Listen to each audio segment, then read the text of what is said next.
Hello comrades, the season starts for working remotely again, 2 weeks at a time, and I kind of wanted to revisit a few of the spots I found last year, but I actually didn't. Well, this spot I'm going to, I just shared it in my Instagram stories. Yes, I do these things, post on Instagram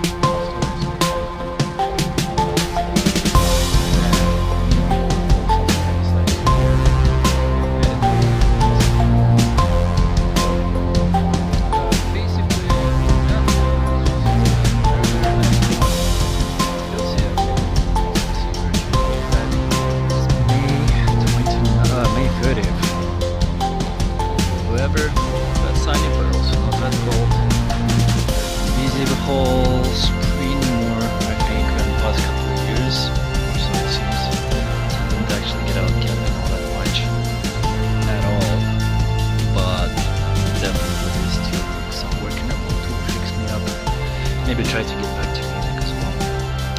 But the plan for this summer is mostly, well, in off time, right, off work in the evenings, besides the nature field walk and stuff, focus on AI stuff, not just GPT, but like research R&D for work and so on. And also, yeah, try to resurrect my music production stuff.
Still open, arrived just at 10.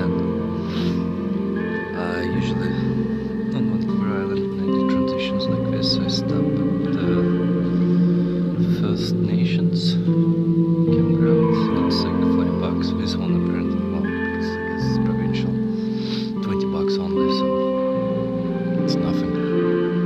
Really good price. Of course, as the season picks up, all of these prime spots where I'm camping right now, that will be impossible without booking to come here. I guess because it's still rainy day today, a little bit shitty. No one's really here. I had a nice spot, like most of the spots here are like out there behind in the bushes, sort of. And then there's this river separation. Most of the spots here are behind bushes over there and there, and there's this river separation. And prime spots maybe like a dozen right here, like by the beach. And of course there's only one available last night, and that's not even full season swing. So I would still say that First Nations one is better for spots, because there's just like right how is by the beach, there's probably like 30-40 spots there like that.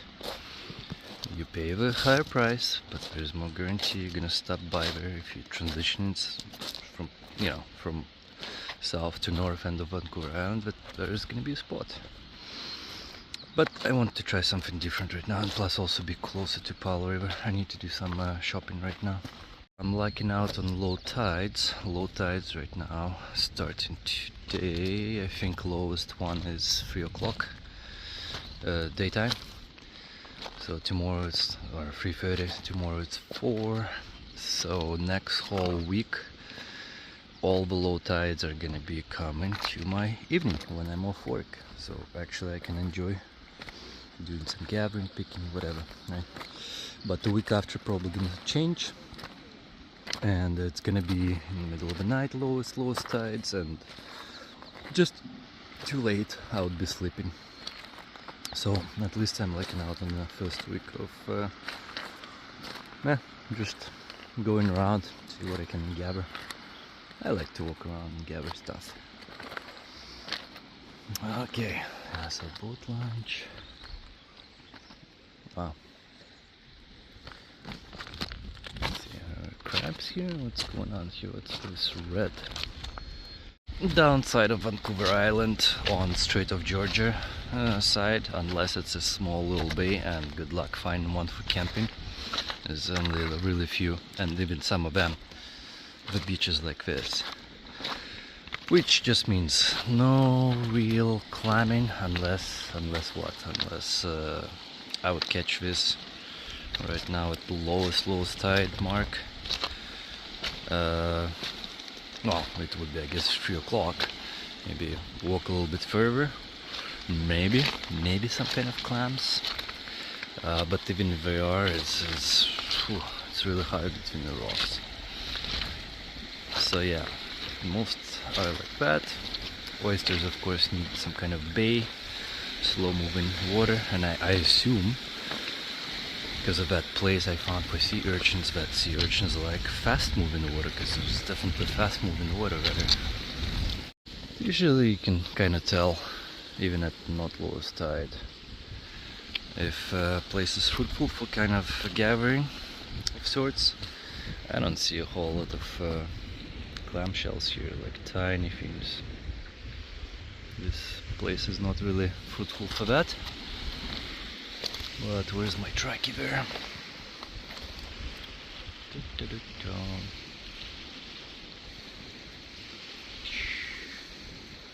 Trackie, Mr. Beast.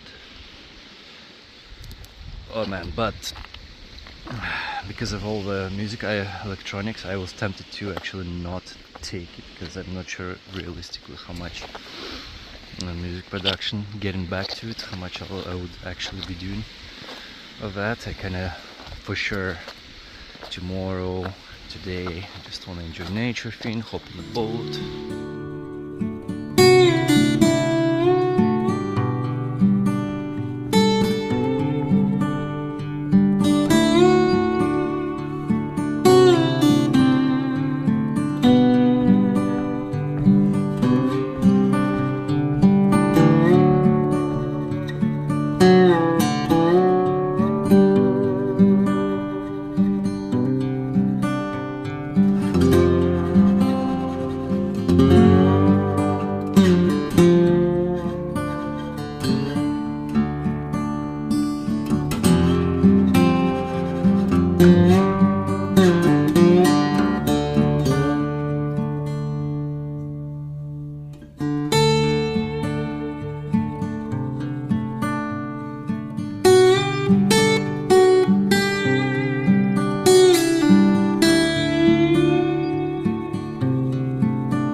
Mr. Giuseppe, So your track is 2 feet higher than mine, but basically it says I have 15 kilometers more to go.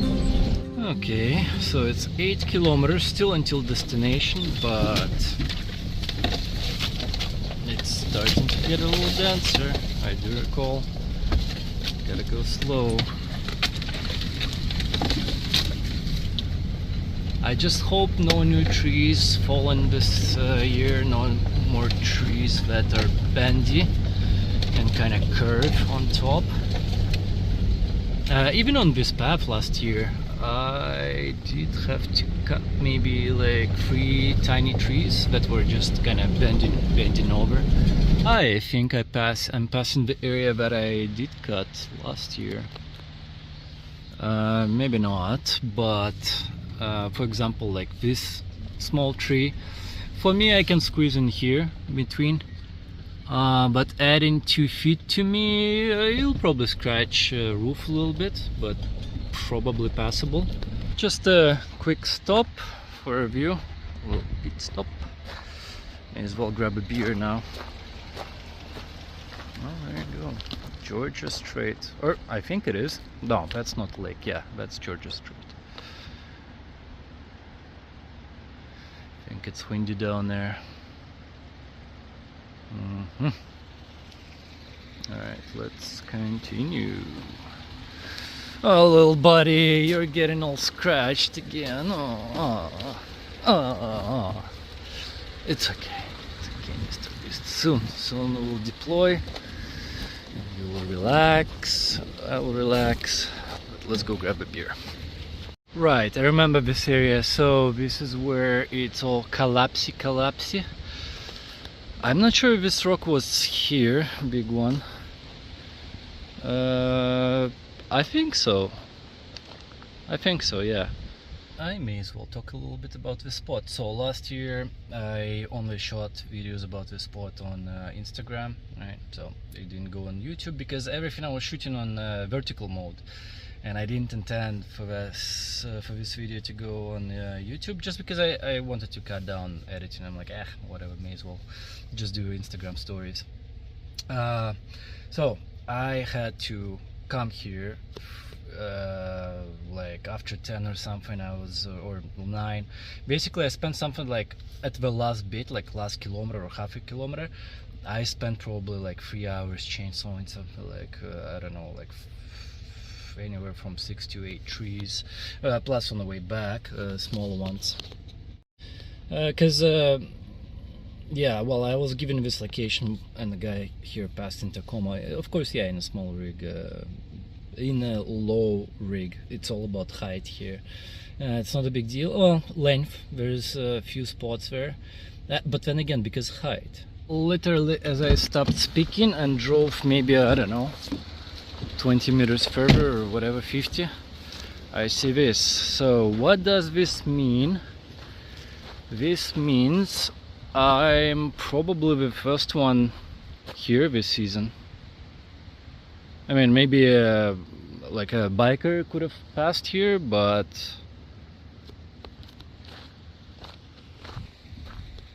okay, so I guess stuff kind of fell here. Boom, boom, broke. Okay, 4.4 kilometers left to destination, and I think that crawling thing starts now, essentially. Alright, so not a big deal at all. It's just tons of small branches. I still have Starlink up over there, and I had last time going this way as well, because most of these branches, whatever, just that one hit my face. Okay, time to close the windows here, because that did hit my face. Okay, 3.8 kilometers left.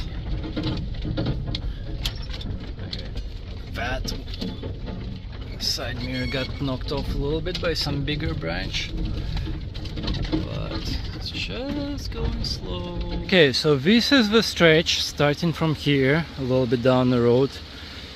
Apparently this is half a kilometer to the beach, just from this path here, and that's what took me 3 hours, half a kilometer last time. so far I didn't have to take out chainsaw, do anything, so hopefully everything I did last year works. Now the problem is here, what I did last time, there's this sharp turn off. It doesn't do justice. I mean, on small car you can kind of, on a Tacoma or whatever, just turn. On a big rig, especially with center of gravity, it's unless I like extremely hug and go this way. But basically what I did last time, I'm like, yeah, I'm not sure about that. And then there's this rock here. The only campers that were here last time, they actually bent their whatever steps on that one. So what I did last time is continued there.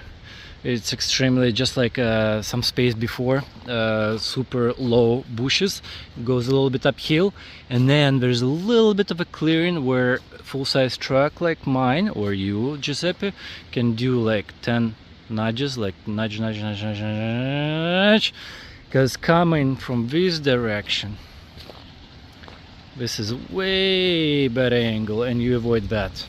And I mean the road uphill here, I actually had to switch to 4 low because I didn't have enough traction. I backed away to climb that little hill here. But this is what I'm talking about. And once I'm out, there's a clearing here. I don't know where this road goes, but here, maybe already some bent fins from me. This is the little spot here to nudges. And now we go downhill. I know, it's hard to see what is going on here, but there are no cliffs on both sides, so this makes it, oh, there's a little ditch here that I couldn't climb on non-4 low. But yeah, okay, so we're going down, down, down. Again, no cliffs on both sides, so that's a good thing. And pretty much that's it. There you go. Oh, okay, never mind, I guess there's more path there. Made the turn. Most of the path here is kind of like this, right? It gets a little narrower towards the tops, and essentially you just kind of dodge around things. So just gotta go 4 low here and go very slow. Watch the back mirrors, what's going on with roof, whatever, roof racks, both sides. Actually this mirror I need to undo, make it straight, so I can actually monitor what's going on the other side. So just gotta watch out. There's some big logs here on the side, right? Wheel gets close on both sides, so 4 low and take the approach angle, and full size can fit here. Okay, so there's something that bumped into my other wheel, because lots of big logs and things they hide under with these bushes. Oh, okay, so I probably bumped right on the side of this thing, and rubber would have started rubbing here. Okay, due to your height, there's absolutely no way you would pass here. You would need to cut this tree. Why? Because okay, see, I can, there's this little ditch here, so for me, I think after I back away just slightly, I can go a little bit on top of that ditch here and kind of curve this thing around. That's I think how I did it last 2 times, in and out. But for your rig you would have to cut it. So there's probably a few more trees like that, who knows. Actually here, there you go, oh, there you go. So I'm kind of pushing to the side, and now going in back to the path, and I am fine. Yeah, but now there is a Right, there's this thing, I gotta curve around. At the same time, there's this tree coming up, so it's just slow zigzagging here. And this is what happens. Okay, so I need to change approach angle. Let's see. Yeah. So obviously I can't proceed further. And then there is this tree up front, and then this path goes kind of like not flat, but kind of like that. So obviously I need to backtrack and take a different approach. I'm glad I'm doing this in the daytime. Last time it was night, but getting out of here was easier, maybe because the way different direction, like the way track was looking, maybe needing to see things from this side was more on that side going out. I think so, yeah. Man, everything here is extremely sharp. So many thorns. Come on. Ugh. Just want to open the door. Okay, so this is gonna be my first chainsawing right now, because maybe last time I came here it was all dry. So what's happening now? Oh yeah, because it was raining today. Yeah, so what's happening now is, doesn't matter how much I turn here, I seem to be gliding regardless into this tree here. So yeah, I think I'm gonna cut down this tree, and so it kind of falls like that way. Gonna move the way my truck now. Good enough. Literally now. Oh, I think it's going. I think it's gonna go now. It's like nudge by nudge by nudge, because it's too windy. I'm doing like cut, move away for a while, cut, move away. See if wind takes care of it on its own. But I keep hearing a continuous crackling right now. Maybe a few more wind pushes and it will finally collapse. Yeah, crackly, come on. At this point, I don't know if I should move in closer with chainsaw. Yeah, there you go.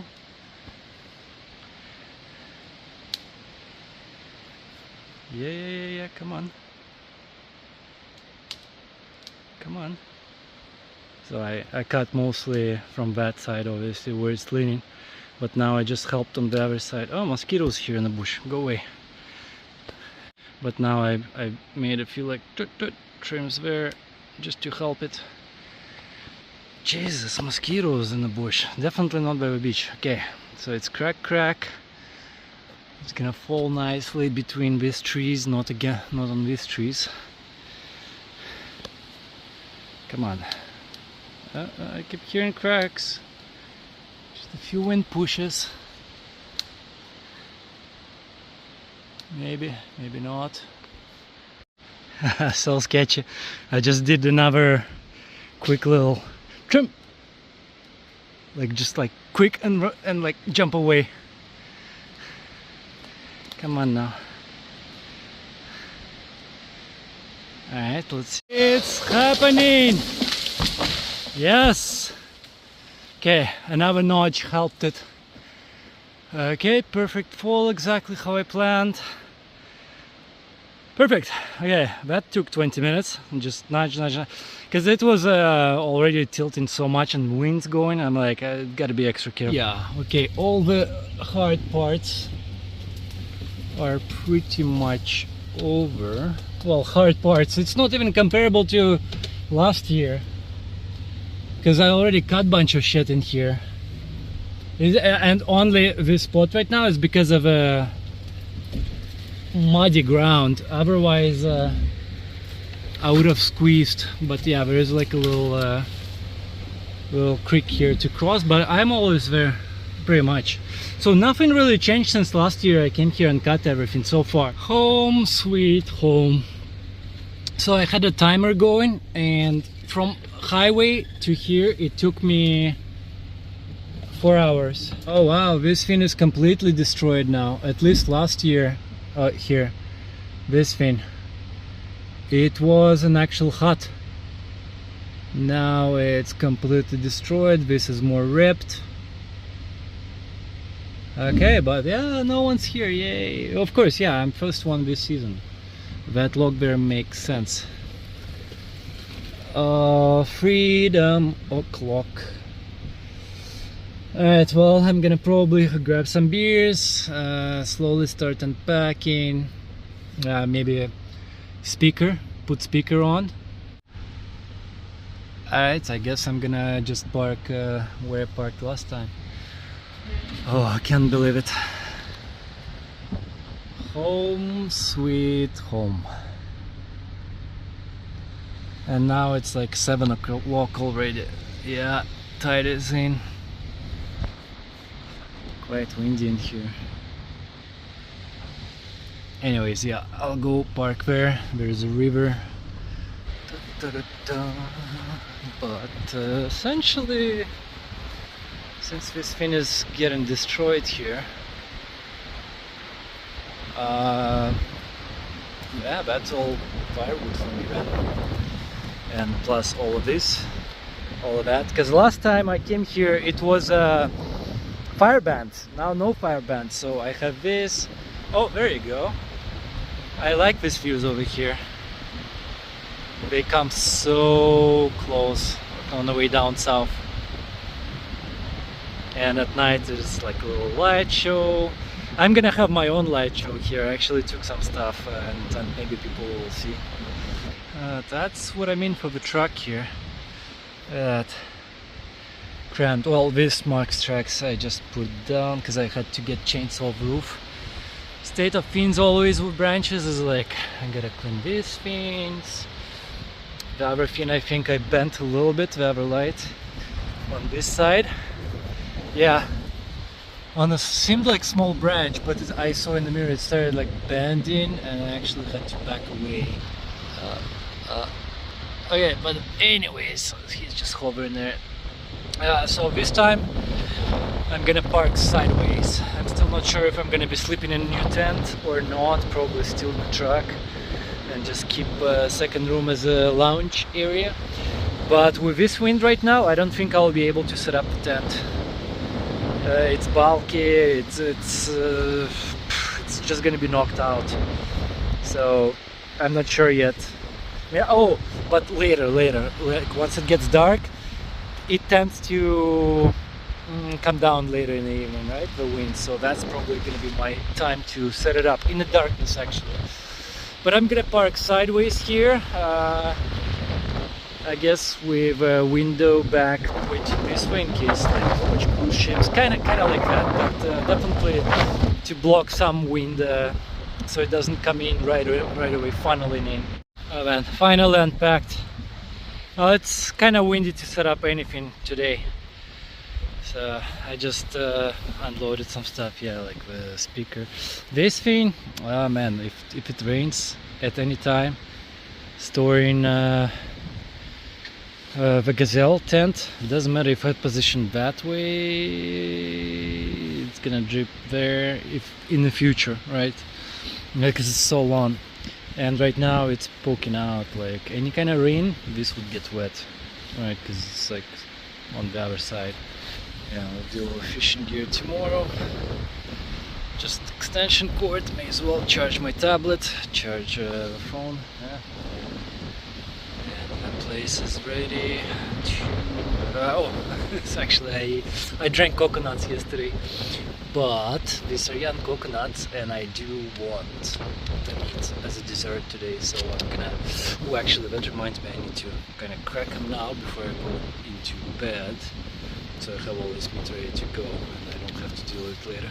So that's kind of, yeah, the setup. So it seems like just like the currents, they kind of hug the coast and go here, right? And that's what cruise ships fetch a ride here with the currents in the evenings, and so it kind of seems to hug. It seems to come this way, even though there is a mountain, but wind is coming this way because I guess it bounces and boom, So I position truck in a way that it blocks the wind and I can still poke out and kind of see like ships, kind of, you know, something.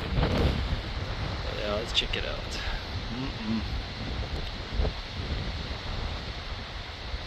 I could put speaker out right now, but meh, no point. I have music in my headphones anyways. Some other day. I'm gonna watch this. Probably, what, I got another half an hour to watch this. Oh, love sunsets here. Beautiful. Hello, what are you? Okay, so lazy day today, definitely. Man, wind. Like if I go in the shade here, not in the shade, but truck blocking. Nice sun, warm, great. However, out here, oh, it's like right away. So solar connected. Well, obviously it's not the right angle, but considering the wind, because sun is over here, I would need to turn them to look that way here, but the wind would just knock them off. So I mean, well, it's grass here, but I've scratched them on the rocks flipping like this from winds before. So in my experience, I just kind of, when it's windy, I just lay them down like this, and it's like whatever, if it's not full charge. Of course, yeah, if I didn't have generator, I would have to maximize it, but I do have generator.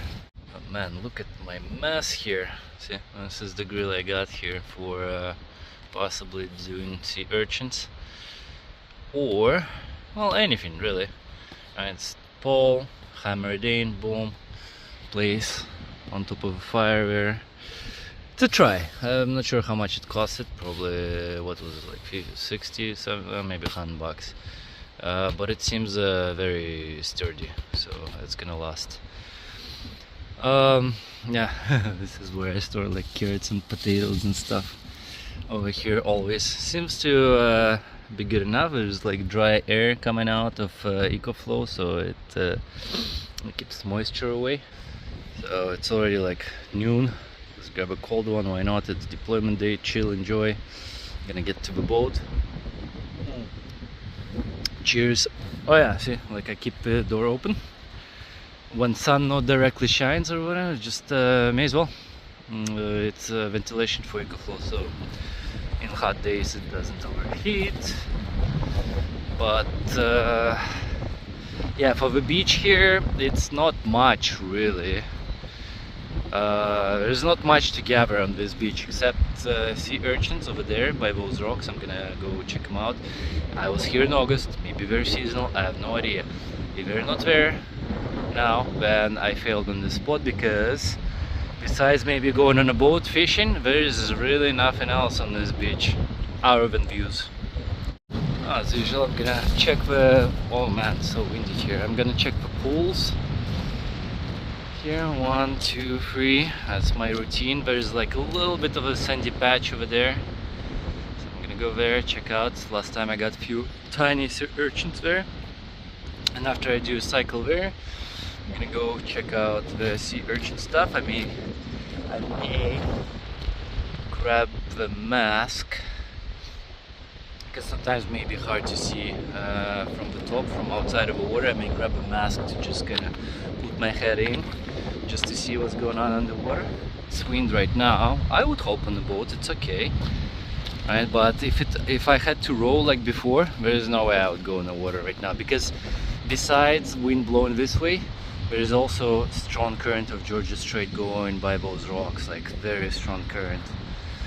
So as soon as I'm out of this little tiny semi-bay ish, like for example last year I was anchored with my boat like somewhere, I don't know, there, and I still, because of wind or whatever currents, it still unplugged me from the bottom. So yeah, gotta be careful here how far you go, because there's no return back. Even though it's trolling water, I don't think it has enough juice to return back if I venture too far. So I think I did deploy crab trap here. I actually got chicken wings with me for the bait. Also, if any kind of fishing cast, I could use that for a bait. I think I did deploy it, but not too far, and put rocks in there, and it wasn't fruitful. And I'm like, there's no crabs here. However, see, and that's where right now, I could use those boots.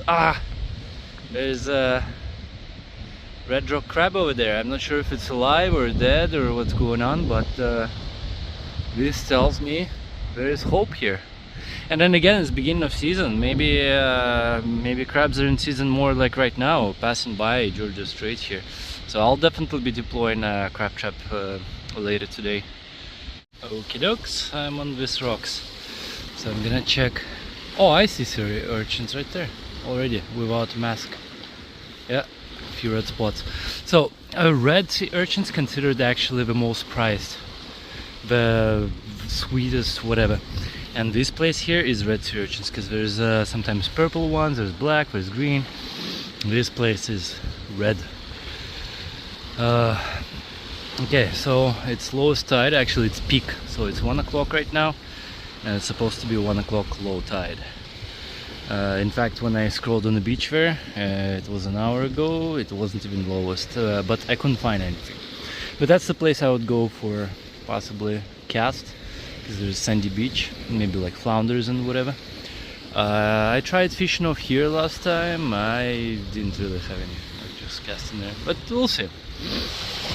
I checked for wind conditions. It's gonna be windy today and tomorrow as well. That's just how it is. So I will have to set up my work office tent soon. There's no point waiting for evening because we need to be down there. But it's definitely going to be a tough job doing it alone. Such a big tent. Mostly. But I'm not sure if you can see like those red spots here on camera. Can you? Or like those over there? Okay. I mean, I could put my wetsuit right now. The water is freezing here. I tried to hold my foot last year for like 30 seconds. I just couldn't. Truckee, you're so far away. Okay, well, last time I scavenged here a little bit. There's not a whole lot of going on. There's some mussels here, but so few and tiny, there's no point really. Plus I'm not really a fan of mussels. I try to look between rocks and stuff for like maybe octopus, but not really. I walked there last time behind all these trees to see if there's like oysters, mussels more, maybe not really. So I'm hoping maybe with a boat, with trolling motor, I can go to the kind of ad beach over there at some point. Not on these windy days, maybe some other days. That should be enough for the motor, and then it would die and it would push me to the shore.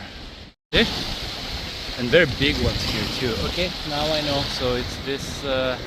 This is the best spot because I can walk kind of here, and it's close dive. It's not deep water, and there's like freaking 10,000 of them here. Okay. Shit, I don't want to get wet right now and stuff, but okay, I'm gonna start the fire quickly, see if I can start the fire quickly, so that when I'm back, but then again it's sunny. Shit, it's just water is cold. Oh man, but these guys are delicious. Look at that. Oh my god. It's actually not that cold. T-shirt, jacket. The only reason I took jacket right now is for deep pockets so my phone doesn't fall out and stuff. There's a sweater. But yeah, if it wasn't for wind right now I would be cooking this jacket, but the wind helps. So just a little tidbit of information. Sea urchins are actually considered generally invasive species. They just multiply and consume everything from bottom, removing all kinds of nice stuff, snacks for fishes and other sea life. So generally it's a good thing to harvest them, because if you it's in some areas it's been known that once these guys come in, they just ruin the whole local fauna. It's nice to have water sources like this little creek river thing. Fun to see. I was actually thinking before coming here to get one of those inflatable bathtubs, but I already had to buy boat this season, all the little trinkets, update things, stock up, blah. It's like, before you know it, it's a couple of grand. Or more than that actually. Boat, plus motor, plus tent, that's already 2 grand right there, or just over. And just little trinket things, whatever, right? Even lures for fishing. Decisions have been made. So I apparently had water shoes. These are my sockies, right, for that. But water shoes apparently I had for years. Maybe mother gifted me years ago, many years ago. As I'm kinda may as well do that. Tide is still good to go. I will have that spot available. Last time I used flippers, it's completely, see these things, whatever they're called, flippers. It was awkward to walk around there, so I think I have enough power to juice and grip to dive. Fire is going. Oh yeah. Oh yeah, baby. Look at this. Ah, yes. Yes. Yes. It looks like I procrastinated a little bit. So I took an extra bucket just in case, because these guys here are huge. This cooler here maybe will fit like 6. Tool of a trade. Oh, I forgot to take gloves. Damn it. Tool of a trade. I just need to like detach it from rocks underneath, and that's it. I forgot the most important part, the net, right? Detach, put a net. Detach, put a net. Then relocate here. Jesus, I have to return now, because it's not gonna work without the net. So I got a situation here.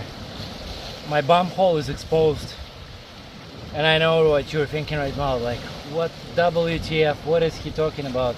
Okay, so butthole exposed.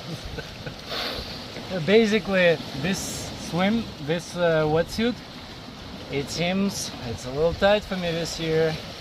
I'm getting chubby, and so when I sat by the car there, like after I wore it, whatever, and when I sat, the back and the bottom is like split. I'm like, Jesus. Okay, because I'm gonna put camera over here and I'm not sure how much of that stuff is gonna be visible. It ripped more over time, and it's a hole. So I'm not sure if I'm gonna have to like put a little black square right as I dive and do stuff. I have no idea. Do it how I did it last year. Look, I'm your father. Oh man, whew. Water is cold, but yeah, in the wetsuit, body gets used to it. But in the first couple of dives, it's just like ridiculous. So problem is, for sure, next time I want to take those flippers, because they help to get to the bottom. Without flippers, I'm just constantly brought up right away. As soon as I dive, I'm brought up. I can't grab to them.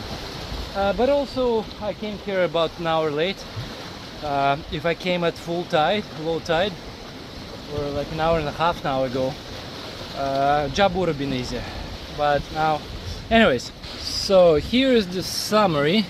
Look at how big these guys are. They are absolutely ginormous. So I think I have enough. I don't want to over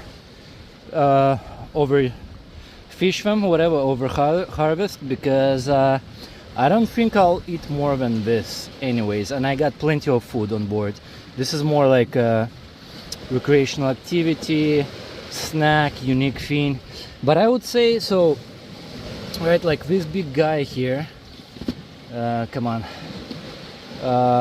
Anyways, this giant guy, without gloves they are spiky. something like this, each gonad, there's like usually 5 of them inside, each gonad at high grade sushi place somewhere in Japan, where these fins are transported properly and quick from wherever they're fished. But even in States, I'm not sure about Canada, I've never eaten AAA or whatever AA grade sea urchin, or uni, right? That's what it's called in sushi places, uni. I've never eaten them first grade kind of thing. But based on some documentaries I've seen, each one of those sections, gonads, can easily go for 10 bucks at a sushi place. So just this one fin right here, this big guy, is like 50 bucks. 50 bucks. Because this is fresh off the sea. It can, and it's also red kind, which is supposedly the most prized sea urchin you can get. I haven't tried the other ones, only this one. Well, I have no idea what I tried in sushi places, the kind of shitty tasting ones. Anyways, there's probably right now 200 bucks sitting in this bucket right here, if it was a first grade sushi place.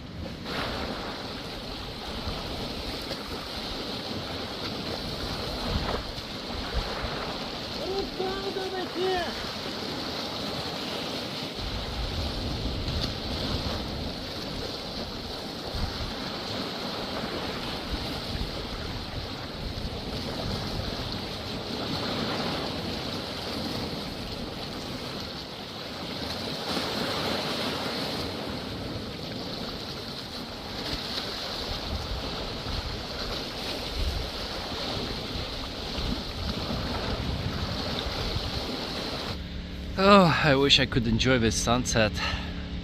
Well, sunset-ish. I actually gotta check weather in case it rains. Maybe I need to store some things away. But what happened is 5:30 or something. I didn't cook those sea urchins, whatever. I came, I did some soup, whatever, and 5:30 I dozed off. And at 7:30 I woke up. I'm like, oh shit. Well, it's still light. But I'm like, I gotta run generator, because this has been sustaining this solar and charging just a little over, of like using Starlink and things that are charging. But I gotta get that unpacked, fill in fuel, take a fuel from the roof, blah blah blah, I'll do all this stuff. But the biggest thing, item, I have to start work tomorrow. So my office needs to be deployed tonight. All my electronics, all tables, all that shit still needs to be packed inside the tent, all rearranged, all wired, all whatever. So that's kind of a downside of worker mode right now I'm coming in with, is because it's windy. It's still windy.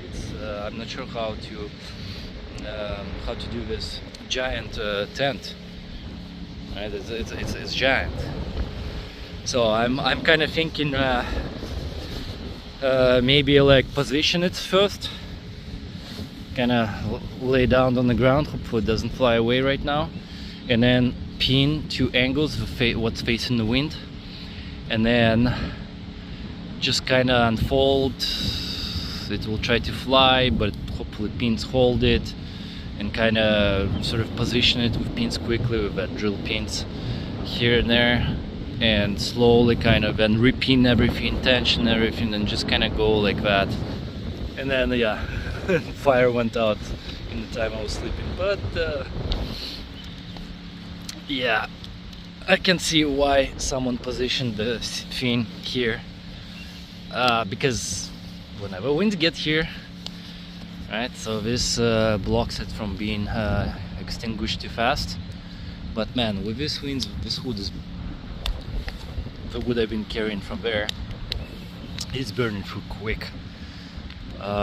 So yeah, if you sit kind of like in a jacket like me here when it's cold, yeah, you're getting some of this heat radiance from here.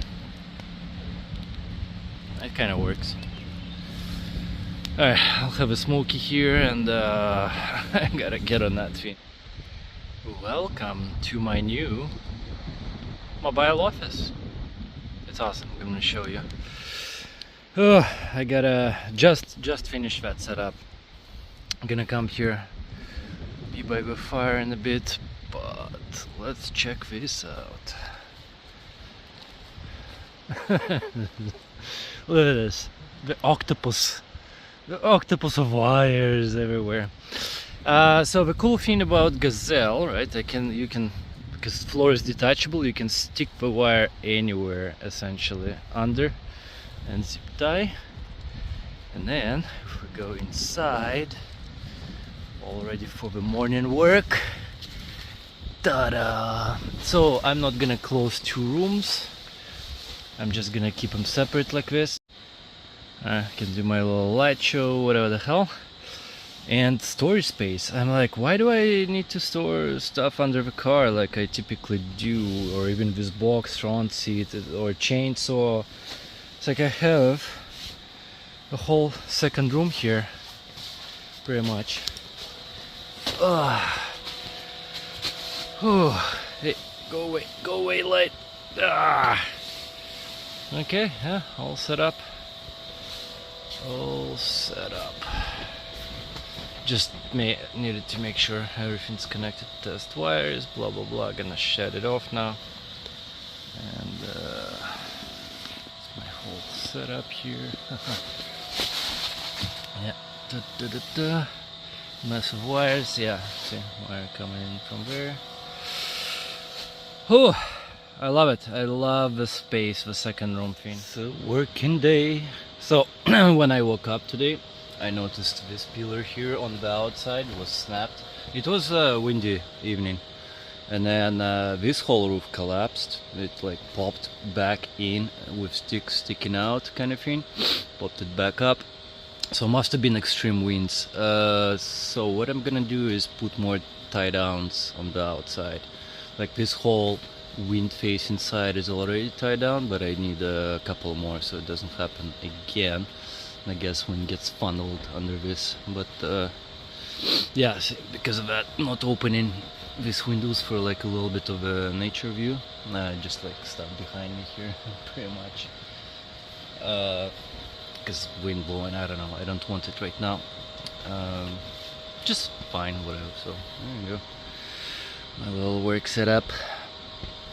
Yeah, oh, this one's awesome. Can put lights here and there. And solar is pumping, everything's going. So we just need to charge a generator. Well, hello there, boaters. Quite a few of them on the water. Well, it's tide out, so water is coming, I guess, out there. It's almost like a group of people. Maybe some kind of competition. Yeah. Anyways, so lunch break. Actually, I forgot lunch break was like 20 minutes ago. This thing.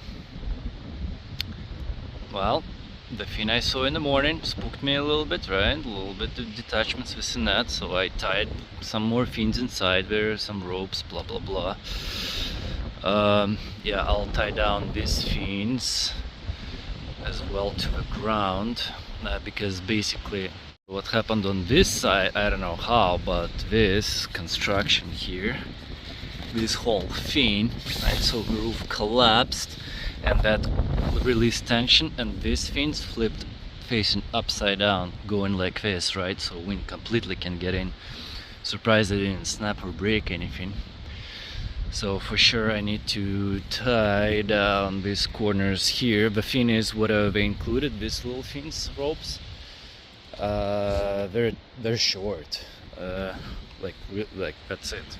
So it's not even enough for this. I'm surprised they didn't include longer ones. I do have ropes in general. I could cut gazebo ropes, but I think because I still have more these ones left, I think I'll combine the two pieces and just, I think I have enough to do all sides here. So I need 8. But this environment here for sure is a true test for this Gazelle. If it can survive 2 weeks here with all these crazy winds, we'll see if there's gonna be rains, how that's gonna work. Then yeah, then it's good. A mouse update for sure. I have resident mouse now here in my truck. Likely how they can get in is probably climbing wires here into this window opening, I would assume. I have no idea how else. How do I know? These bastards, I don't know, they don't care about paper towels, but toilet paper they really do care about. And see, I see toilet paper rips. It was like right here, and then yesterday this rips. So he's trying to make a nest here somewhere, so I need to deploy my mouse traps. Oh, I messed up. So the fridge right now is sitting at -3 as opposed to -15. I do have seafood over here, like shrimpies, octopus, this and that. Yeah, some clams and stuff from Korean store. So this went up by 8, that's fine, from 5, but this is supposed to be -15 because I'm running it now from EcoFlow. And I do recall, incidentally, now I recall, last night I set it up, not set up, but I disabled the whatever 12 volt AC plug in EcoFlow. So at least it's still -3, but damn, because yeah, I'm not sure if things melted a little bit or not, but seafood generally needs to be stored at -15. I got whales passing. Let's see if one surfaces now. Come on. Tracking. Oh, there you go, that one. There you go, that's a humpback probably. So what am I doing tonight? Nothing. I decided after work I wanna do nothing. There's been enough of something throughout the whole spring. You know, let's spend Monday night just chilling, watching cruise ships going by. They return to Vancouver, having a nice beer here. Yeah. Anyway, cheers.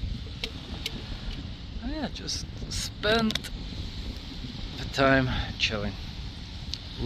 Like I'm watching my some of my saved music videos, kind of like throughout time, favorites. Just chilling and watching. So this is the little, see, you can see it's beaten off a little bit. Anyways, I have still this kind of traps I didn't unpack, but yeah, we got a guy. Hey guy. So I'm not gonna release or anything like that. In fact, even this trap, I'm gonna wait for the guy to die, essentially, suffocate, whatever, throughout the day. I only have 3 of these traps, and I'm here for 2 weeks. I don't know how frequently mice are here. I'm gonna have to discard him in the fire afterwards and clean the mouse trap, so it's reusable.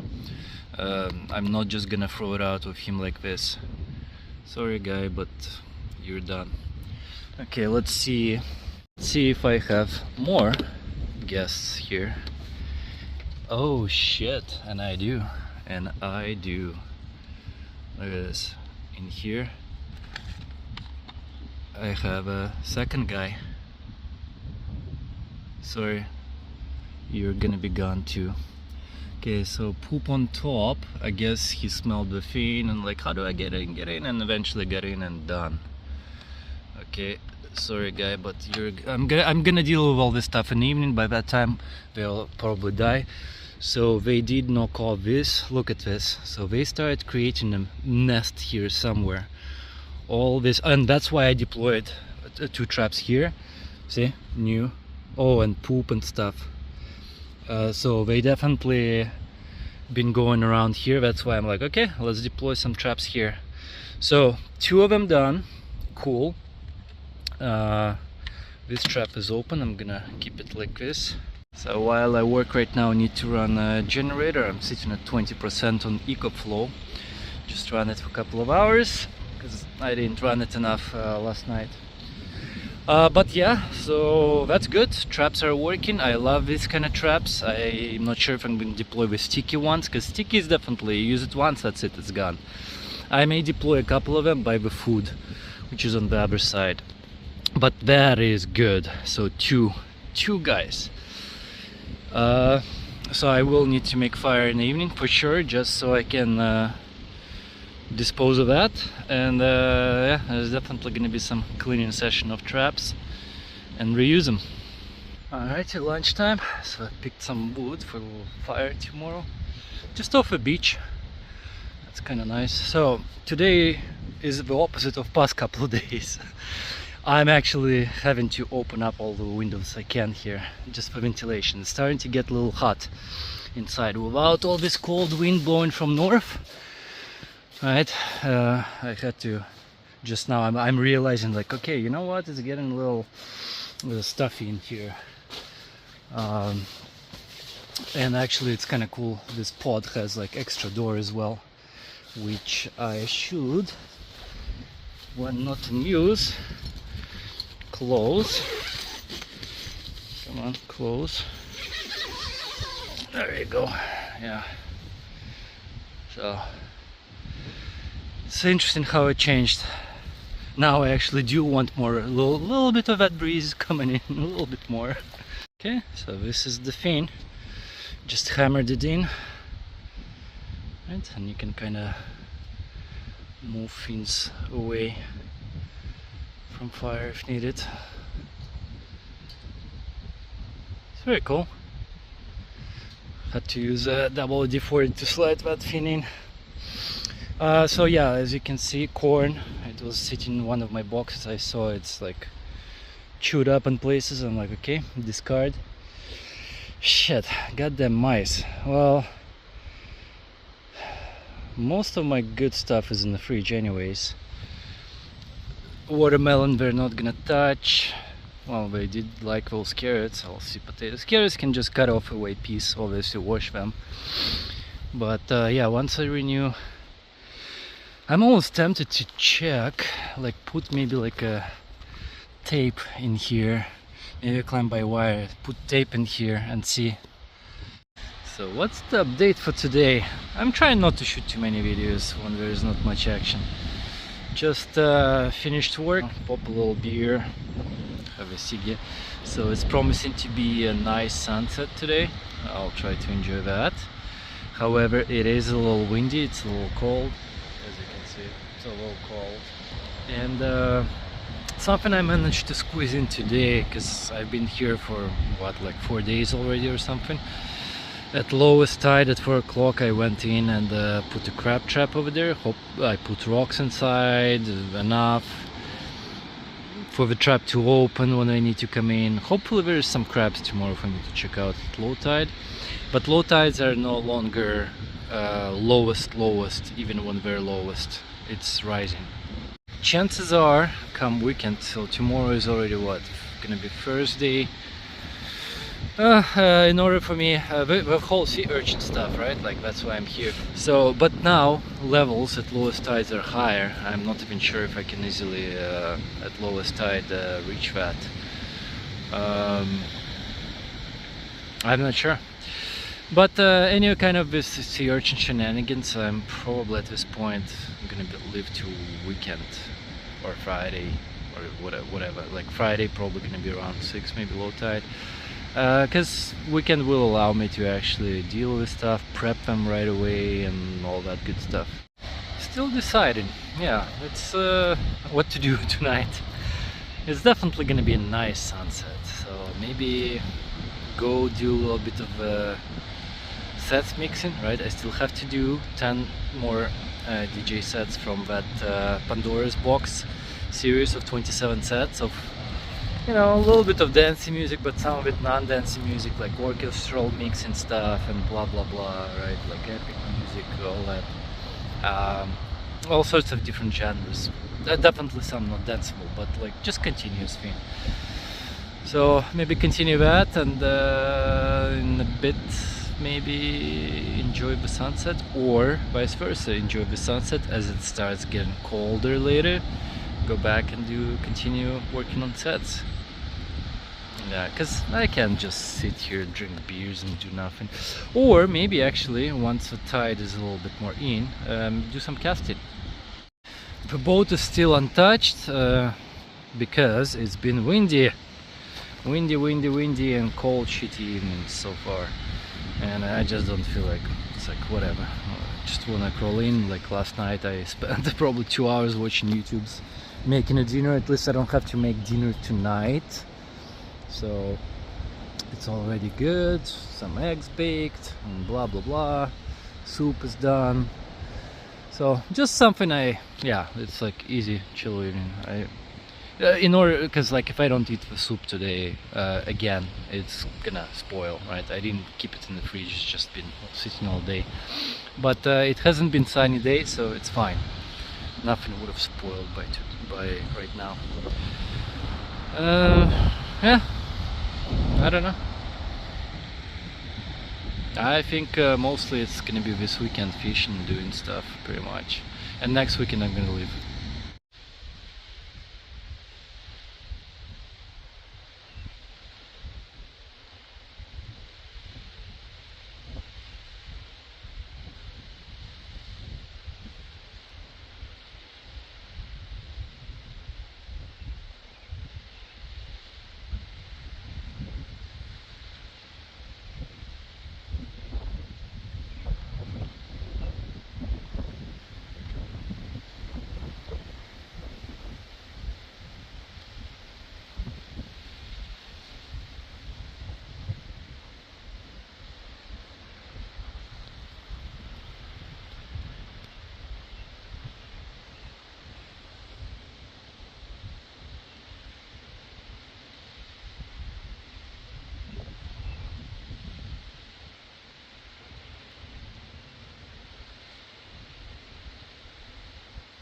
And work is done. Alright, let's get out. I have something to show. Oh, first of all, cruise ships time is coming over, so that's good for when I start fires or fire. I'm gonna be passing by, something to watch. So overnight today I got 2 more mouse. I refreshed the traps the other day. And well, no, 3 mice, because besides this type of traps, see, this one is already suffocated, dead from like sun, whatever, I don't know. I'm gonna have to discard into fire, start the fire right now. Not a big one, just mild chill, even though I gathered some wood at lunch. I don't feel like sitting by a fire today, it's a little windy. So it's just fire to discard these guys. This guy is alive still. I'm gonna have to like poke him right now or something instead of like direct fire drop. But also I use the traps that are just flat stickies, and 1 mouse got stuck in it today already. It's like in the fire somewhere in there. So by the time I'm gone here, there's probably gonna be no local mice here. Probably. And the way I monitor is, again, I check the toilet paper stuff. If there are rips, no rips. Tonight there were no rips. Well, because 1 mouse got trapped, or 2 actually. So that's pretty good. Yeah, you guys always should have mouse traps. If you stay prolonged few days here and there, have mouse traps. Even when you come from camps, just deploy some mice traps while car is parked on the street for a few days. Right, like check your luggage, stuff, whatever, after camping, and just put some mice traps. Ideally this kind of variety, and I do put cheese, the typical thing. It seems to work, the cheese seems to work, not just in movies, cartoons, whatever. But these kind of traps are, I think, the best, right? Because it opens, boom. The food is on the other end, closes, done. Yeah, that's my advice. My girlfriend since last year is still suspicious if I brought the mouse home, because there's like a whole shenanigans. But then again, very complex, there are mice around that time, and I'm like, hey, no, not me. Look at your neighbors. There's like infestation going on. But you never know, right? So you can do that. Okie dokes. So it's freedom o'clock, Friday evening. I came out here to check out what's going on. It's low tide, but it's high low tide. Came out to see if I can even see from here, but see urchins stuff, because essentially now 6-7 o'clock, like sure it's going into evening and low tide, but it's high, it's like 2 meters. It's gonna grow. So lowest tides now are happening like points, I think 6 meters now, or 0.1, and it's descending over the next few days. It's like 7 o'clock in the morning, 8. It will be increasing on the weekdays, I think maybe 9. So essentially I gotta do these things in the morning. I do want to maximize time here and eat sea urchins, AAA grade, which I can get at sushi places. So I will need to be going in the morning, waking up a little bit earlier and do the dives.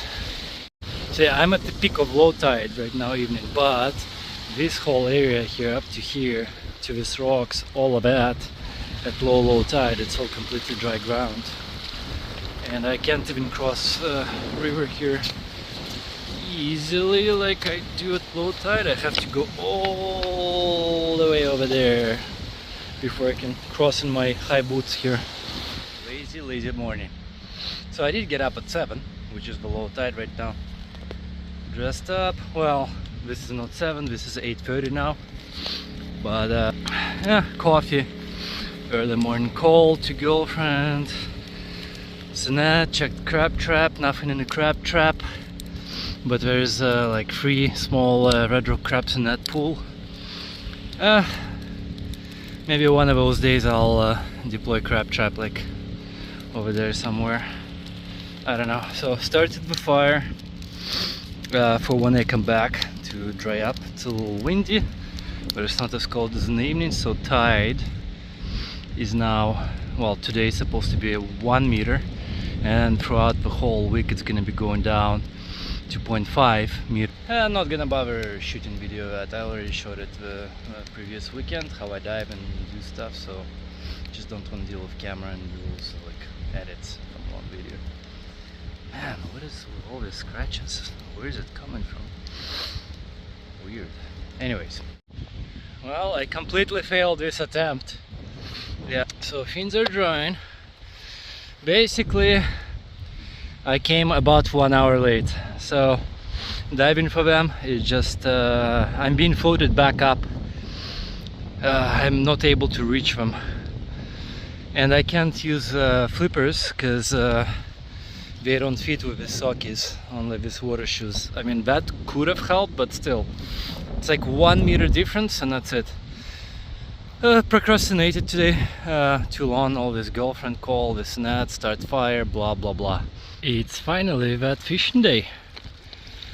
It's nice day, I think 20 something degrees. Maybe I'll reposition crab trap over there. For now I don't care. So I'm gonna try to troll the bottom with this guy for like flounder, things like that, because I did get a couple of flounders in that sandy just off a shore casting area last year. So this is the motor, green works. The idea is you just have this, you plug it in, close, boom, you have trolling motor. Supposedly this lasts continuously 45 minutes on max. Well, we'll see, I don't know, we'll see. But I have oars just in case, right? But yeah, it's not windy right now, so it's perfect. Well, this motor sucks for me. It's barely doing any torque at all. Maybe in calm water, but in this water it's not doing anything.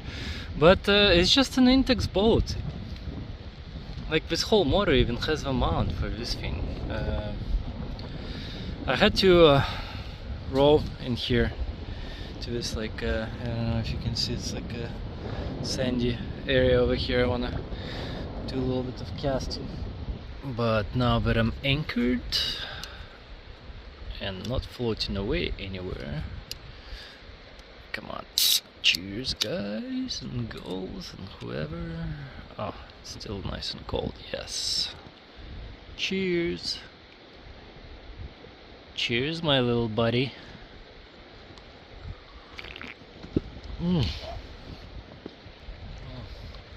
Okay, so I'm gonna do a little bit of casting, and while casting, I'm gonna watch a series on Netflix. I pre-downloaded stuff on the phone, so kind of ran out of YouTubes to watch for today, last night, so it's time to catch up with some YouTube. I actually don't have Netflix subscription generally. I go to special sites if need to, or just watch stuff at girlfriend's place. But for this trip, I actually just because I had a hard time finding stuff specifically from Netflix. Actually, on special sites, I'm like, you know what, whatever. It's $20. I'll pay for Netflix this month.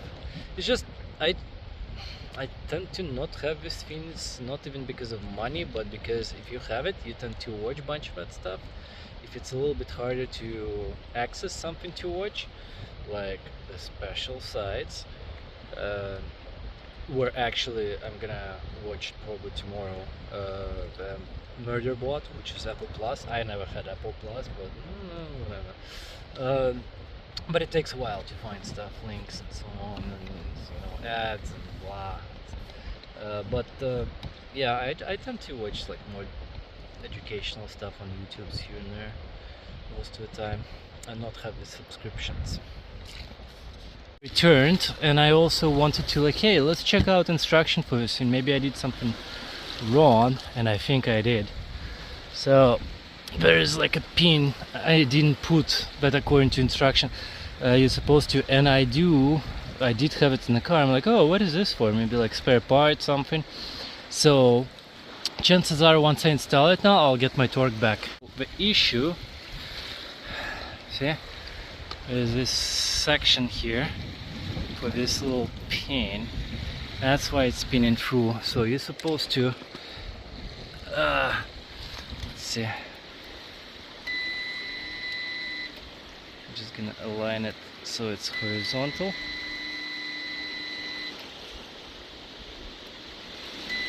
Kinda. Or okay, hold on. Cool. Well, now that's done, I'm sure I'm gonna have the goddamn torque. Oh man, this is night and day, night and day. No, this motor is just fine. It's amazing. It's, in fact, if I put it too high against this waves, the boat is going so fast that it's like crashing the waves. Well, for a trolling motor going so fast that I'm like, whoa, whoa, whoa, whoa, slow down.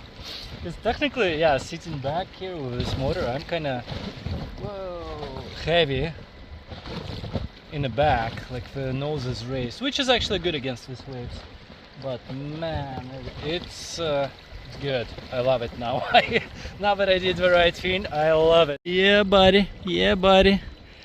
Oh yeah. No more rows. Rowing. I mean, you still need to, like in the beginning, like to get away from rocks initially, from the shore, right? Then lower this thing down and then trigger.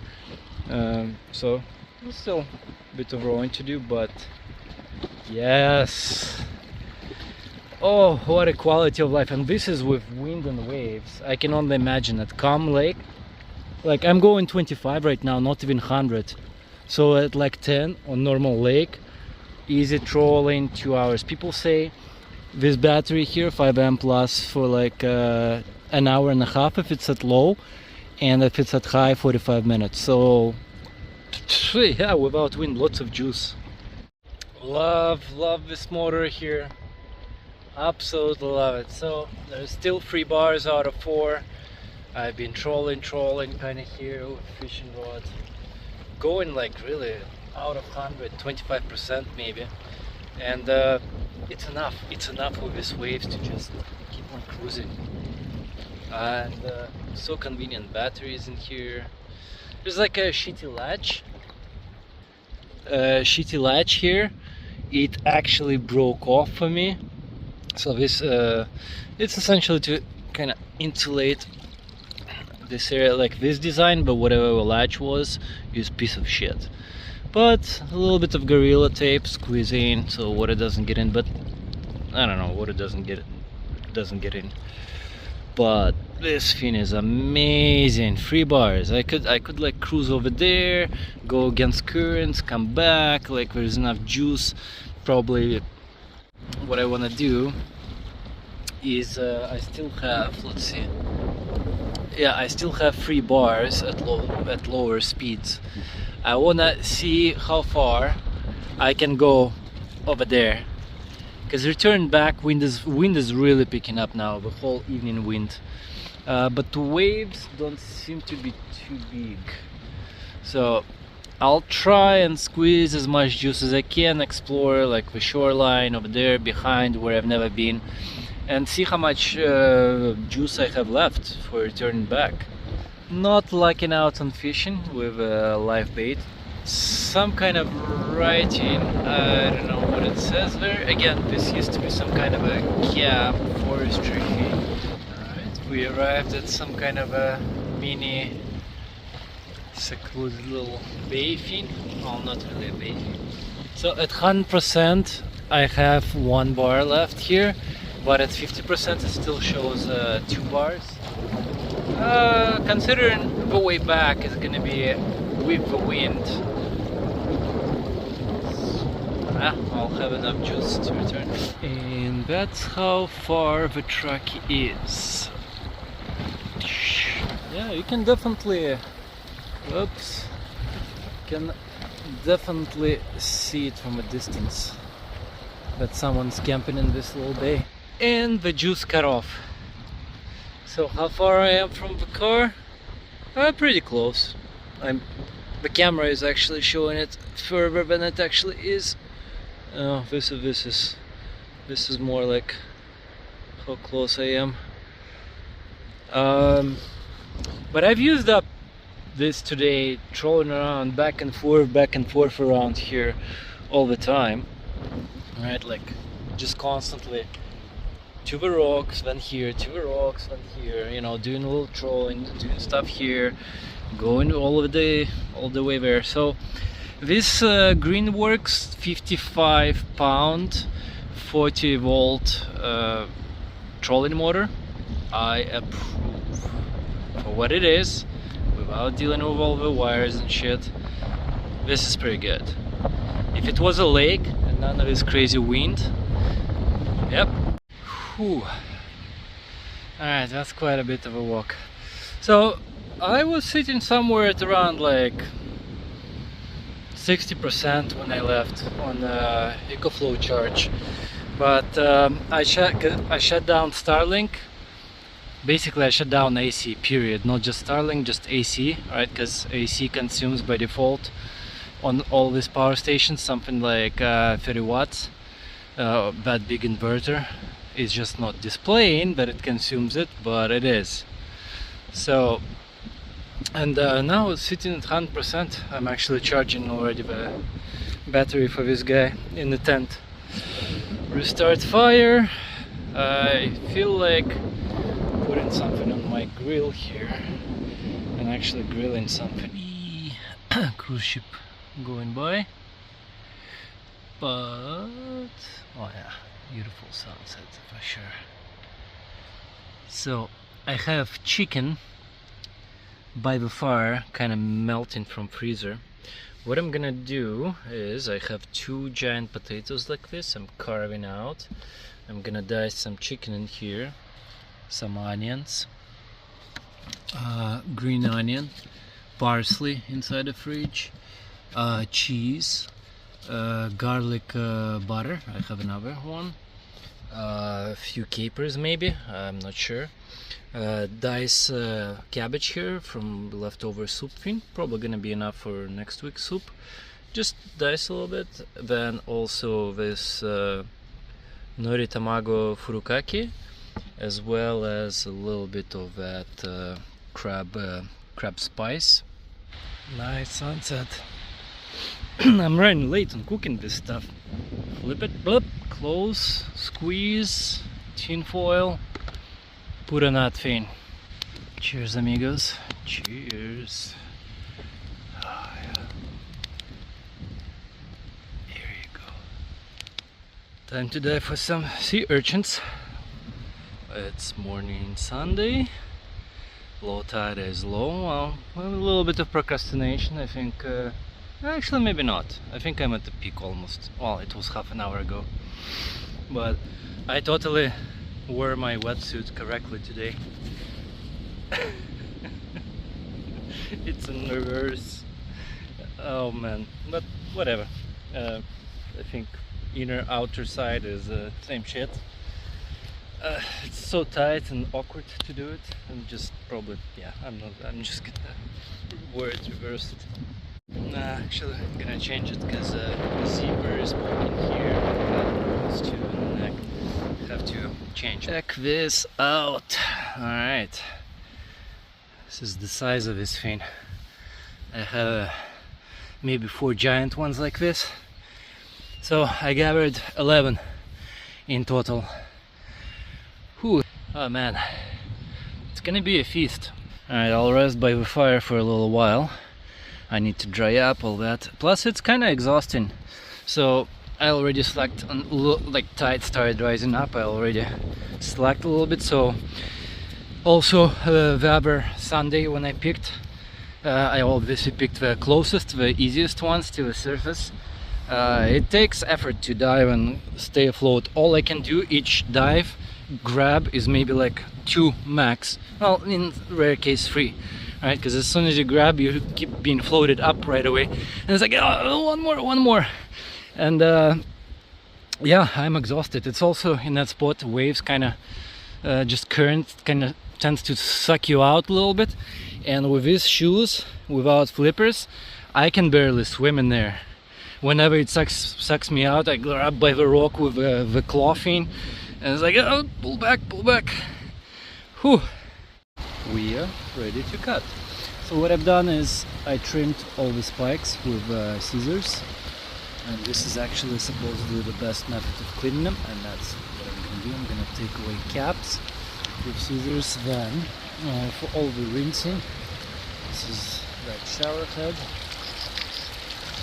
Yep. And then rinse in the spot and place on this plate, and you have to handle these things. So last year I remember handling them. See, even here through gloves you can kind of see the redness. It really sticks into your skin, this redness. That's why I decided to just handle them with gloves, the other hand while doing scissor stuff and so on. Okay, let's start with a smaller one, and it is a smaller one. I have bigger. So we first cut out this beak there is on the bottom side, and as we drain a little bit, this is an instruction of how to clean sea urchins the proper way. So that's the beak. There's like lots of guts and things in there. That's okay. And so drain it some more. And now, essentially, I'm going to take away the top here, so gonads are not going to be disturbed, and then clean all the insides here.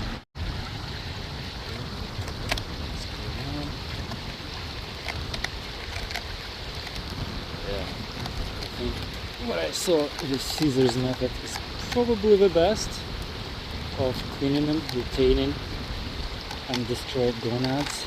And also for evening cooking later, I just took what, 6 or 7 with me, the biggest ones for raw eating, and the smaller ones I saved for evening to put some eggs in there and mix and fry and or boil with cheese and things like that, and it will give the whole meal kind of a sweet buttery taste. Oh yeah, and put garlic butter in there too. Okay, so well, I'll continue doing that. Okay, let's do preliminary rinse. And it's not hard rinse, not to destroy them.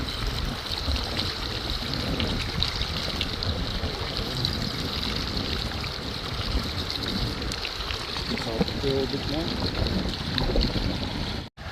It's actually a little bit of disappointment that for such a big urchin that the gonads are actually not that big in this one.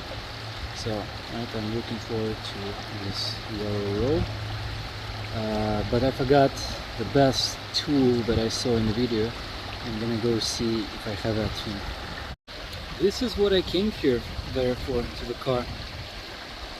So last year I remember destroying some of these gonads by doing it by fingers, but I saw this in a video chef is doing, Japanese chef, like painstakingly making sure, right, because serving to some clients probably in Japan, some high-end restaurant probably, who knows, right, like 50 bucks a piece or whatever they charge in fancy Japanese restaurant, and to kind of help separate some of these things without destroying the whole gonad. Obviously rinse a little bit after.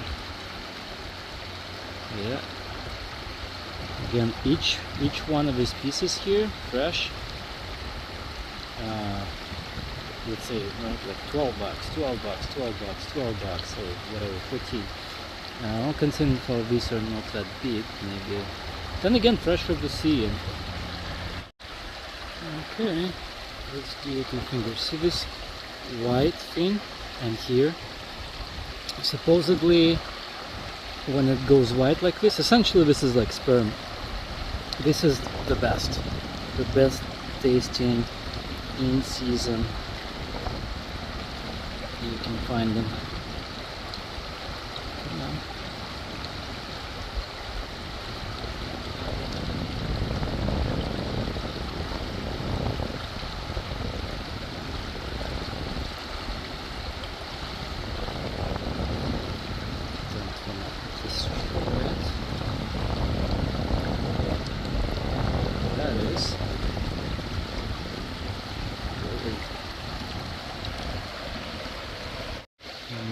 Quick rinse in the pot here. Some more particles.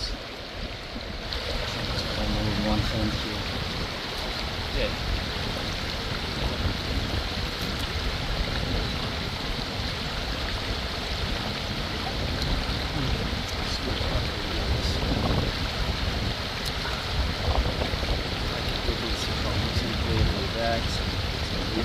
Water, mix it all up.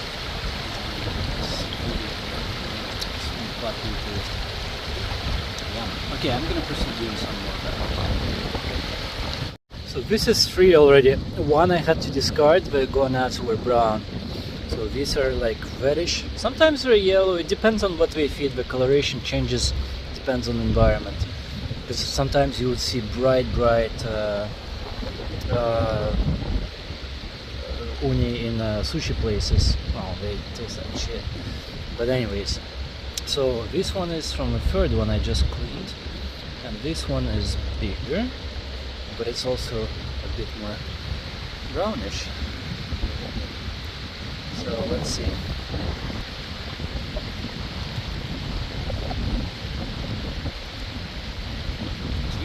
Like slightly different taste from the previous one. Yeah.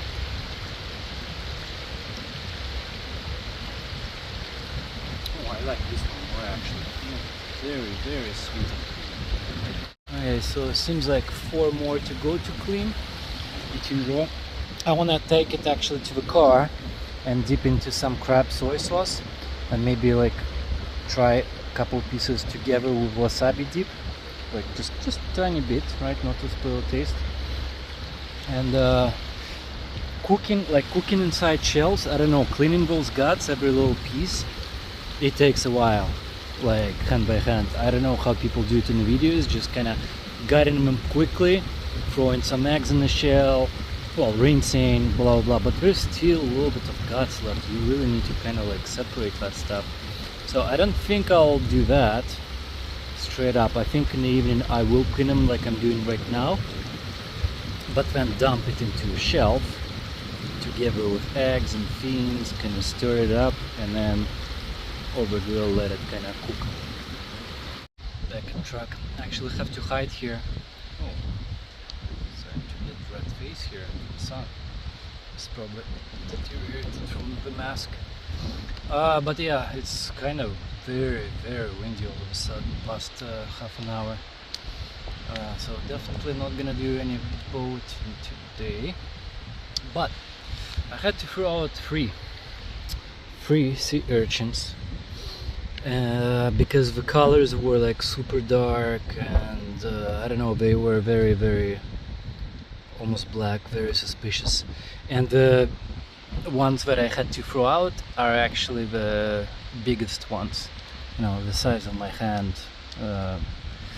So I'm thinking those, the bigger they are, the older they are, and gonads are part of reproduction system, so probably mid-size ones are the ones that have the most reproductive stuff going on. Alright, let's try one of these with crab soy sauce. Dip into that. A little bit more. Missed. Landed on my pants. Okay, one more. Oh yeah. Crab soy sauce adds a little bit of that saltiness to the sweetness. Awesome. Okay, let's try with a smudge of wasabi here. Come on. I wish I had chopsticks. Okay.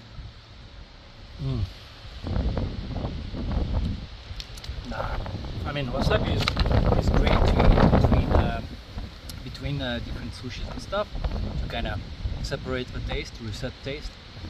But it's too dominant. It just dominates the sea urchins. So, no. But I'll also try the third one of bonito. So now let's try. The plate wants to fly away. Let's soak that up with a little bit of furikake flakes. Nice bonitos. There you go. And maybe a little more.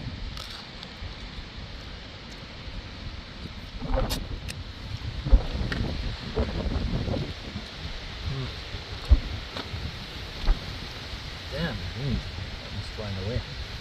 No, I say just on their own. It's probably the best. Well, not on their own, with crab soy sauce. That's the best combo, for sure. It adds a little bit of that crabbiness to it. And saltiness. Okay, I gotta put down phone, because with one hand right now I'm holding the plate. Even though I'm away from wind, the way my track position, the plate just wants to fly away.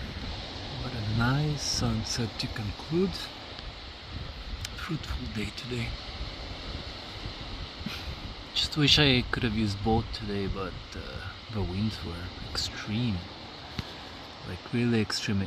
Even though it was hot, with those winds, oh man.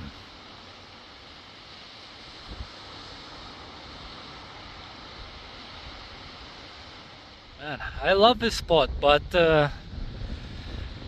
so this is what, Monday after work now, and I can't really go on a boat. Boat is like over there somewhere right now, positioned. It's just too windy. When I was here, whatever, last August or July, it wasn't like this windy. It was kind of here and there some wind, but nothing like this. It makes it chilly. Like actually chilly, just I wouldn't want to take down the sweater right now. Like as I was sitting in the tent working all day, there's no wind in there. It's like it's fine, it's nice. Just a few windows open for ventilation. But coming out right now, it's like, man, I don't know. It's kind of chilly. I don't even want to sit by the fire or start the fire. So I'm hoping to use the boat like one more time at least or something coming week. Like, you know, usually in the evening later in the evening at lakes and stuff. Well, even seaside and bays, winds kind of come down. In here, no, it's actually picking up more. Seems like all the time, at least right now. Like, I seriously don't recall last year having to battle of winds or feeling kind of coldish when I would blows. And again, it was closer to August. Different climate, whatever, weather, out of season, or whatever is going on.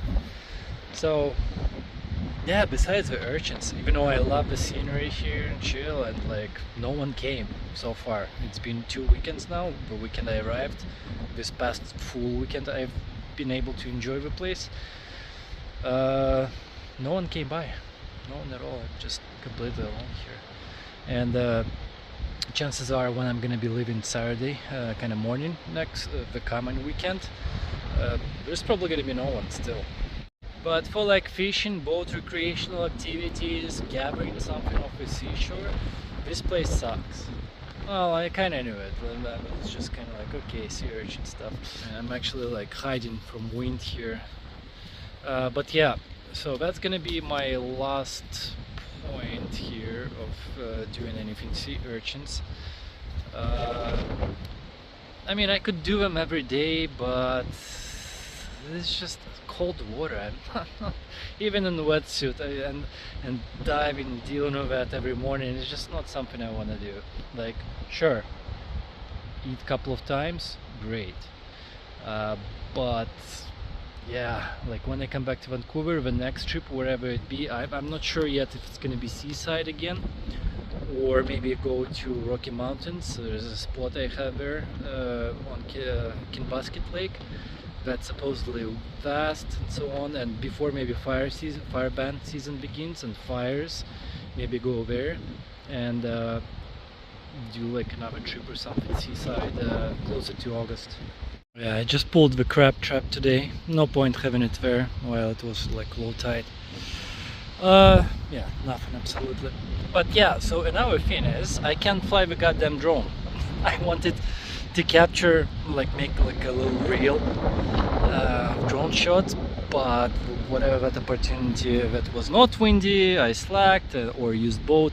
So I gotta catch a bit, like maybe lunchtime or whenever it is in coming days to, you know, if there is not much wind, flight. If it was Mavic, it could handle this wind, but with Mavic 3 Pro Mini, the mini version, it wouldn't be able to handle this wind. Basically, because last year, no, 2 years ago, I had that issue when I was in States. I almost lost it once due to winds. Basically I had the issue. That's where I realized whenever there is certain wind speed, and this is roughly it would take the mini version forever to fly right now that way. Of course, return back would be easy because it's blowing this way, but to fly actually there, and it's more prone to be knocked off. So I'm not risking drone anymore. Like as soon as it's windy like this, it's like or even slightly less, it's like no point. So I decided to throw a party night today. It's Monday evening. I sent the link at work, whatever, to my DJ set, to some people. And I'm like, you know what? Fuck all. I was gonna do some future sets, but instead it's 2.5 hours of listening to my set. Well, watching and listening in a speaker, first time. So I will not be taking speaker from this point on. It's taking too much space. It's always been more like, what if I bump into some people somewhere and we want to listen to some music? My headphones is enough. I'm not gonna be taking speaker from now on this like worker mode trips. It's just too much space. I could use this space for something else.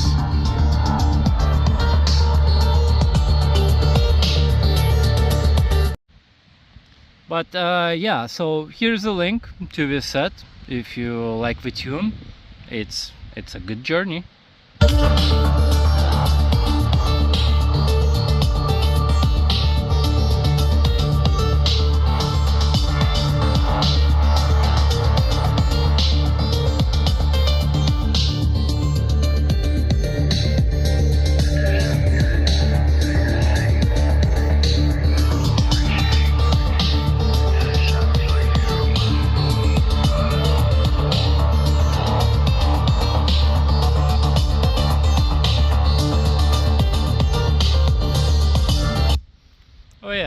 smoke some weed. I actually haven't done that in months and months. Just roll the doobie. May as well enjoy some music to that. Like, I smoke light stuff. Maybe once in half a year, but like 6% THC, like super light stuff. Just a little buzz, that's about it. And in Canada it's all legal and blah blah blah, all that stuff. So I messed up very, very big. I underestimated my supplies. I'm drinking my last beer. I still have Thursday, Friday to go here. Saturday morning I'll be leaving, going to Nanaimo somewhere, Campfire, blah blah blah. Take ferry on Sunday. But yeah, and also down on my smokes. I'm rushing in now. I have like 2 packs left. So yeah, less than like I took extra, but I've had a few days where I was like just blasting music, chilling, or boat riding the whole Saturday. And you know how beers go when you're in nature. It's like, you know, from 2 cans you already feel drunk at home. Here it's like 5 cans, you don't feel anything. So that's it. I'm gonna try to go in the morning tomorrow, do the last sea urchin stuff on Thursday, just before work, because it's perfect low tide. And then all of this stuff is as well, try to use boat tomorrow. Hopefully it's not windy and cold like right now. Boat is still in the bush there, so use maybe boat here last time, and tomorrow, if not, well, it's definitely not gonna be used Friday. Pack it up, deflate, whatever. Just pack up everything on Friday as much as I can, so I can just take off in the morning, maybe load a few things. And yeah, I still haven't had a chance to fly the drone here to, you know, for some reel or whatever, because it's just too windy. It's gonna be 2 weeks of being in the city, having some birthdays happening, blah blah blah, and then long weekend. I guess on the 2nd day of long weekend I'll be leaving, and I'm thinking of going to Texada Island, that little bay there that I stayed last year. It's gonna be a bunch of oysters. It's secluded by mountains on both sides. It's just a much calmer space. It was a little bit chilly there a few times as well last year, but I think I came there around the time I came here now, so I would be going in July, which is later, which would be warmer. But that bay guaranteed that there's oysters, that there was some good fishing. It's much calmer bay, so lots of enjoyment on boat, just fishing off boat, and there's some like small island with seals to explore now that I have motor. Yeah.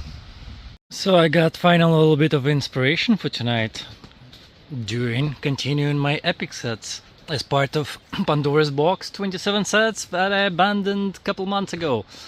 And I don't know, I'm just doing the epic one. There's another one after that, and still 8 more sets to go. But here's my little transition I cooked up just now.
get on the boat before packing it.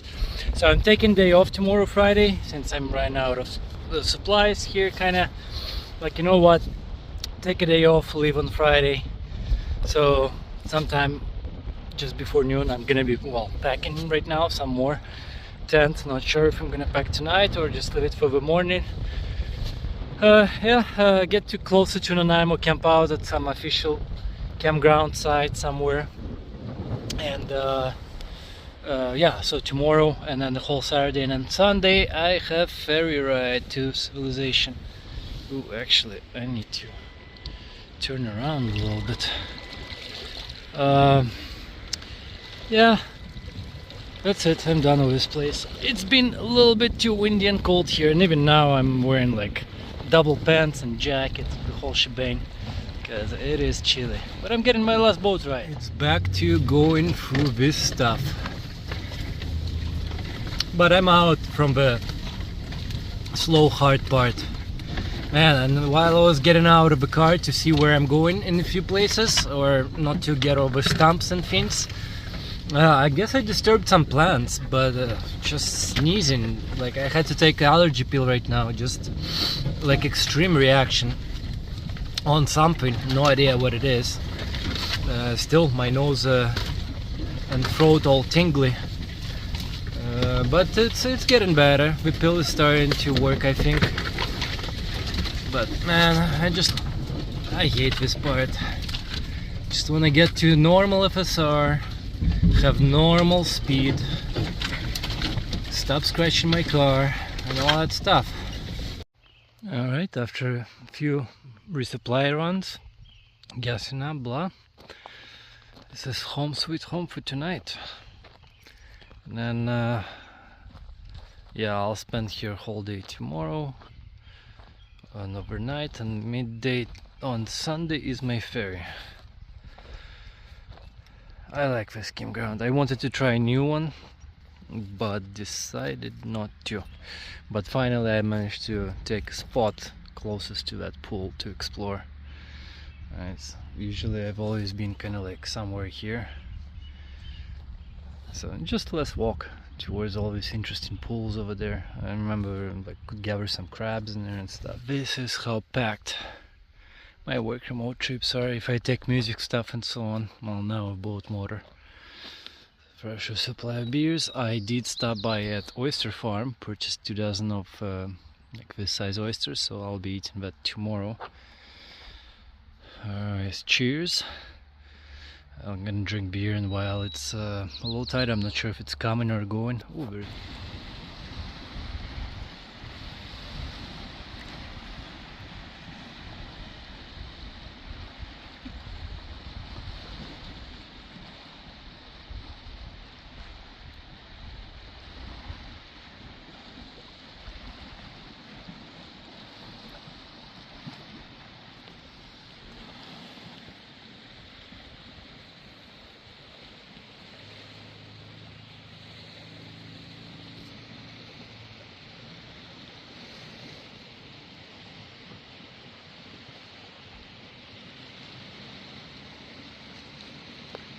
Well, it's 0.8 meter low tide at noon here, gathering some clams. Just outside of a campground there. There you go. Some good size horse necks or whatever. I guess these are long necks. What's my biggest one so far? This one? No. This one. This one is definitely the one I just dug up. I know some butter clams here too. Oh yeah. So I'll go a little bit more. I think I need a few more clams. It's gonna be nice clammy sashimi with crab soy sauce. I'm not gonna cook this. I just want sashimi out of that, and then I'll go to those pools behind to see there's some crabs to pick. Woo. But man, digging with shalkas, problem with these guys, they dig super deep. They dig at least like a foot down, and it's even though it seems like sandy beach, it's actually a bunch of rocks in between. it takes a while using this shovel to dig them up. But yeah, so when I come back, I'll guess I'll munch on oysters that I picked at the oyster farm yesterday. Fresh 2 dozens. They're not big ones. And then evening I'll be, you know, sashimi that up.